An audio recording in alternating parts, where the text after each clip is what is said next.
मक़सद जे लाइ सभु गॾु थिया आहियूं, तरबियत हासिलु करण जे लाइ हिते पहुता आहियूं।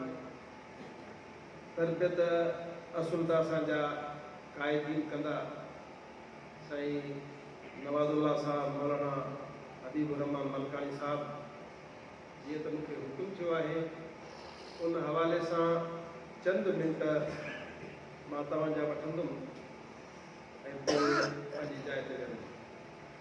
अल्लाह तबारक व तआला जा एहसान जे रब पाक तव्हां असांखे अहिड़ी जमात सां जंहिंजी क़यादत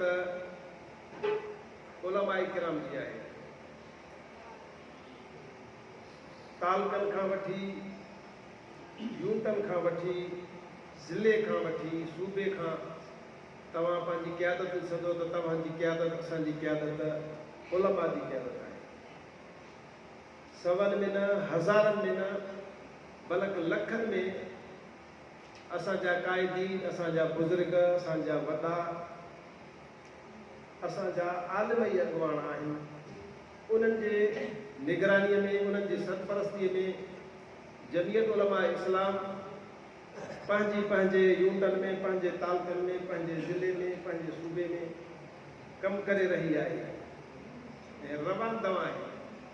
कमु अलाह जे फज़ल सां मुंहिंजे ख़्याल में जेतिरो जमियत उलमा इस्लाम वारी तंज़ीम कमु करे थी, नज़्म ऐं ज़ब्त सां, क़ाइदनि ऐं क़ानूननि सां, दस्तूर ऐं मंशूर मुआफ़िक़, मां ईअं सम्झां थो त का बि तंज़ीम एॾी मुनज़म कान्हे का।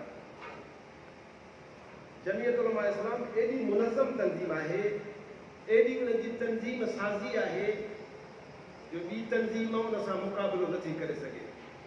उन जो ताज़ो मिसाल ॾिसो, असांजे कारकुननि, दोस्तनि, बुज़ुर्गनि, सालिहनि उन्हनि जे मथां एॾी महिनत कई आहे, उन्हनि जो एॾो पको मज़बूत नज़रियो आहे जो आज़ादी मार्च में हर ॻोठ मां, हर इलाइक़े मां, हर शहर मझां, हर तालुके मझां, हर ज़िले मझां मुंहिंजे ख़्याल में को माण्हू न रहियो। हर ॻोठ नंढे वॾे मां माण्हू निकिता ऐं उन्हनि पंहिंजे माल जी कुर्बानी ॾिनी, पंहिंजे जान जी कुर्बानी ॾिनी।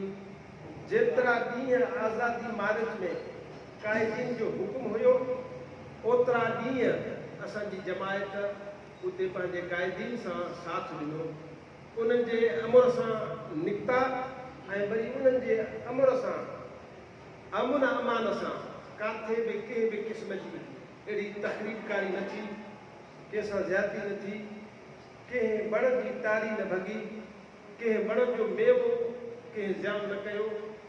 इहा जमायत नज़्मो ज़ब्त सां कमु कयो ऐं वरी वापसी बि नज़्मो ज़ब्त सां थी।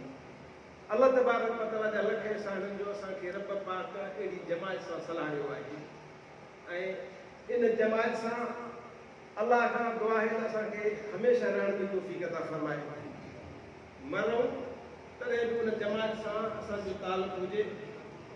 माण्हूअ जे छोटकारे जे लाइ, असांजे छोटकारे जे लाइ, मुस्लमाननि जे छोटकारे जे लाइ इन जमायत में हुजणु लाज़मी ऐं ज़रूरी आहे। तंहिंजे करे जमायत आहे, जमियत उलमा इस्लाम सालिहीन जी क़यादत आहे। क़ाइदे जमियत मिल्लत इस्लामिया हज़रत मौलाना फज़लुर रहमान दामत बरकातुहुल आलिया जी बिसारत, उन्हनि जो नज़रियो, उन्हनि जा ख़्याल, उन्हनि जूं पेशन गोयूं तव्हां असांजे साम्हूं आहिनि। जेको कुझु उन्हनि चयो आहे उहो अॼु सच साबित थिए थो। काथे बि जेकॾहिं साज़िश थी रही आहे त उन साज़िश खे बयानु करण खां अॻु में मौलाना उन्हनि जी निशानदेही कनि था पिया, असांजा क़ाइदीन उन्हनि जी निशानदेही कनि था पिया त हीअ साज़िश असां मुस्लमाननि खे विढ़ाइण जे लाइ कई थी वञे। जीअं ताज़ो ऐं मिसाल आहे शिया सुन्नी वारो, सहाबा किराम जी गुस्ताखी। असांजे क़ाइदीन अॻु में फरमाए छॾियो त इहा असांखे विढ़ाइण जी साज़िश आहे ऐं विढ़ाइण जी साज़िश हुई। जन माण्हुनि अहिड़ी हरकत कई, उन्हनि खे हुकूमत जे तरफ़ां प्रोटोकॉल मिलिया ऐं उन्हनि जे ख़िलाफ़ FIR न पई कटिजे, उन्हनि सां कंहिं बि क़िस्म जो उन्हनि खां एहतिसाब न पियो थिए, बल्कि एतिरे क़दुरु उन्हनि जी मदद कई वई, उन्हनि जो जहाज़ जे लाइ तयारु बीठो, उन्हनि जी टिकट कटाए उन्हनि खे ॿाहिरि मोकिले छॾियो। त माना मालूम थियो त इहे हुकूमती साज़िशूं आहिनि।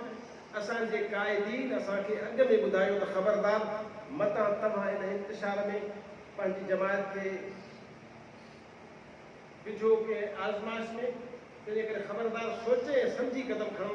पोइ जेको कुझु जमायत क़दम खयो आहे, जीअं उन जे लाइ मां तव्हांखे ताज़ो मिसाल या मेहर में जेकॾहिं का गुस्ताखी थी, ख़ैरपुर नाथन शाह में गुस्ताखी थी, त जमीयत उलमा इस्लाम जे कारकुननि, उन जे हमदर्दनि, उन जे दोस्तनि जाते जाते थी, ॻड़ी खैरो में थी, जेकनाबाद में थी, मीरो खान में थी, पिंडी ऐं इस्लामाबाद में थी, असांजे जमायत मुनज़्ज़म तरीक़े सां गॾिजी अमन अमान खे बहाल रखंदे अहिड़ी जद्दोजहद कई जो दुश्मन असांजो मजबूर थियो, किन माफ़ियूं वरितियूं, किन थाणनि ते वञी जेको असां दरख़्वास्त ॾिनियूं त असां जेकी सहाबा जी गुस्ताखी कई आहे उहा असांजी ग़लती हुई, असां ग़लती विचां इहो कमु कयो आहे, जेकर आए त अहिड़ी ग़लती न थींदी।